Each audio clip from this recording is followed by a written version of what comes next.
How comfortable are you with the way Israel's prosecuting the war? Right. Bit of a softball to start with. You didn't ask him to condemn Israeli terrorism, Israeli war crimes, Israeli genocide in Gaza. So a lot of people look at that and they say, they get your intention, but it comes across as a bit of a racist double standard.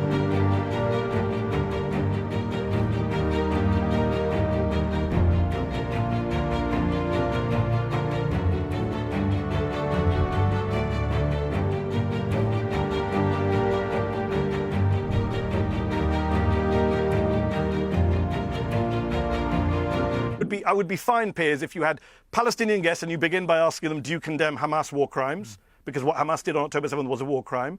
But then you should start with Israeli guests and pro-Israeli guests saying, do you condemn Israeli war crimes, which have been documented by the UN, every human rights group on the planet? You don't. You had Naftali Bennett, the former Israeli Prime Minister, on a couple of weeks ago. I watched the interview. Your opening question was, how comfortable are you with the way Israel's prosecuting the war? Right. Bit of a softball to start with. You didn't ask him to condemn Israeli terrorism, Israeli war crimes, Israeli genocide in Gaza. So a lot of people look at that and they say, they get your intention, but it comes across as a bit of a racist double standard.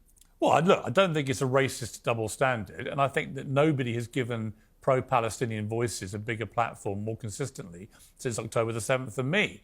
And if you go back and look at those interviews, you know, I think that clips get taken out of context and people assume they know what I've said. And often it's completely misleading. I've tried to be fair-minded about it. People do ask me, do you think Israel are terrorists? And I've said no. I don't think they are, but I have repeated. Why? Well, I have repeated because I think they. Out of interest, why? Because they were responding to an act of terrorism so heinous it demanded a massive military response. The question for me that's caused me a moral quandary is what is an acceptably proportionate level of response, and I don't know the answer.